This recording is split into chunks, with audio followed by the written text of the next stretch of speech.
നമസ്കാരം. Village news web ടിവിയിലേക്ക് ഏവർക്കും സ്വാഗതം. ആരോഗ്യമന്ത്രി വീണ ജോർജ് ചികിത്സയും വിശ്രമവും കഴിഞ്ഞ് വീണ്ടും പൊതുവേദികളിൽ എത്തിത്തുടങ്ങി. ആരോഗ്യമന്ത്രിയെ കരിങ്കൊടി കാട്ടിയ 5 ചെറുപ്പക്കാർ, 5 യൂത്ത് കോൺഗ്രസുകാർ അറസ്റ്റ് ചെയ്യപ്പെടുകയും ജാമ്യം ലഭിക്കാതെ ജയിലിലേക്ക് തള്ളപ്പെടുകയും ചെയ്തിരിക്കുന്നു. അവരെ കസ്റ്റഡിയിൽ കിട്ടുന്നതിന് വേണ്ടി പോലീസ് അപേക്ഷ സമർപ്പിച്ചിരിക്കുന്നതായി അറിയാൻ കഴിയുന്നത്. എന്താണെങ്കിലും ഇപ്പോൾ അന്തരീക്ഷം ഒട്ടൊന്ന് ശാന്തമാണ്. കാര്യമായ സമരങ്ങളില്ലാതെ തെരുവുകൾ ശാന്തമായിരിക്കുന്നു. എന്നാൽ ഒരാഴ്ച മുമ്പ് വരെയുള്ള സ്ഥിതി ഇതായിരുന്നില്ല.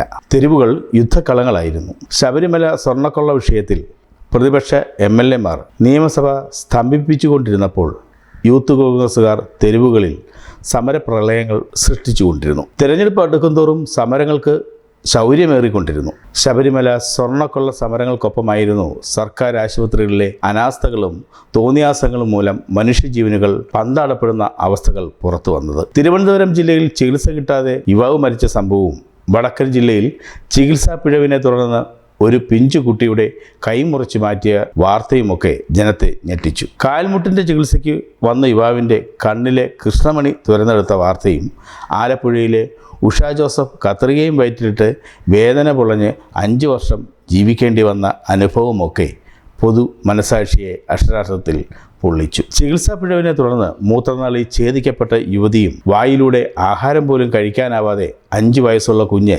പിടയുന്നതുമെല്ലാം സർക്കാർ ആശുപത്രികളിലെ തന്തയ്ക്ക് പുറക്കാഴിക്ക് നേരെ ചോദ്യചിഹ്നങ്ങൾ ഉയർത്തി.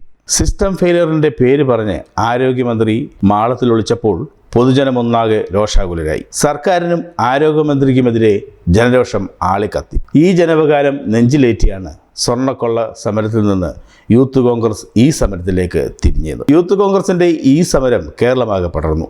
സ്വർണ്ണക്കൊള്ള വിഷയത്തിൽ നടത്തിയ സമരത്തിനേക്കാൾ ജനപിന്തുണ നോവുന്ന ഈ വിഷയത്തിൽ ലഭിച്ചു.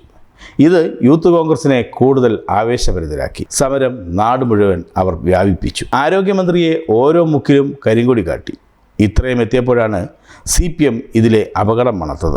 തെരഞ്ഞെടുപ്പ് അടുത്തു വരുന്ന ഈ സന്ദർഭത്തിലെ ജനകീയ പ്രക്ഷോഭം ഭരണത്തിനെതിരെ വികാരമാളി കത്തിക്കുമെന്നതിന് തിരിച്ചറിവ് പാർട്ടിയെ ഒട്ടൊന്നങ്കലപ്പിലാക്കി. CPM-ലെ ബുദ്ധി കേന്ദ്രങ്ങൾ ചലിച്ചു. അതിനെ തുടർന്നായിരുന്നു കോഴിക്കോടൻ സംഭവങ്ങൾ അരങ്ങേറിയത്. കോഴിക്കോട് റെയിൽവേ സ്റ്റേഷനിൽ വെച്ച് ആരോഗ്യമന്ത്രിക്കെതിരെ 4 യുവാക്കൾ കരിങ്കൊടിയുമായി എത്തി ചാടി വീഴുന്നു. പോലീസ് അവരെ തടയുന്നു. മന്ത്രി രോഷാകുലയാകുന്നു. ഇതിനിടയിൽ മന്ത്രിയുടെ കഴുത്തിൽ വേദന തോന്നുന്നു. മന്ത്രി ഹോസ്പിറ്റലിൽ അഡ്മിറ്റ് ആകുന്നു.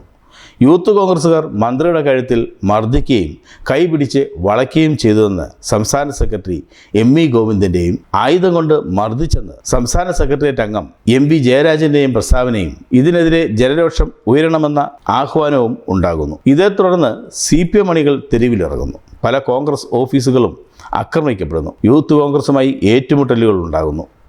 ഇരു കൂട്ടത്തിലും പെട്ട ചിലർ ആശുപത്രിയിലാകുന്നു. നിരവധി പേരുടെ പേരിൽ കേസുകൾ ഉണ്ടാകുന്നു. അറസ്റ്റ് ചെയ്യപ്പെടുന്നു. പലരും ജയിലിലാകുന്നു.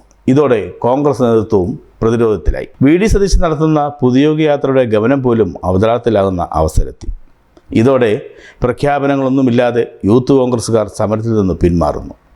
ഇപ്പോൾ തെരുവുകൾ ശാന്തം. സർക്കാരിനെതിരെ ആളിപ്പറന്ന ജനരോഷാഗ്നിയെ വെള്ളമൊഴിച്ച് അണച്ച സംതൃപ്തിയിൽ CPM ഇപ്പോൾ ദീർഘനിശ്വാസം തീർക്കുന്നു. ഇതിനൊപ്പം കടന്നു വന്ന ഇറാൻ യുദ്ധവും കൂടിയായപ്പോൾ ജനങ്ങളുടെ മാധ്യമങ്ങളും സർക്കാർ വിരുദ്ധ വികാരത്തിൽ നിന്ന് അകന്നുപോയിക്കൊണ്ടിരിക്കുന്നു. CPM-ന്റെ തന്ത്രം ഫലിച്ചതിൻ്റെ ലക്ഷണമെന്നോണം നിലവിലെ രാഷ്ട്രീയ അന്തരീക്ഷം വളരെ ശാന്തമായി മുന്നോട്ട് നീങ്ങുന്ന കാഴ്ചയാണ് കാണാനാകുന്നത്. കൂടുതൽ വാർത്തകൾക്കും വിശേഷങ്ങൾക്കുമായി village news web TV subscribe ചെയ്യുക, ലൈക്ക് ചെയ്യുക, ഒപ്പം കമന്റ് ആൻഡ് ഷെയർ കൂടി ചെയ്യുക.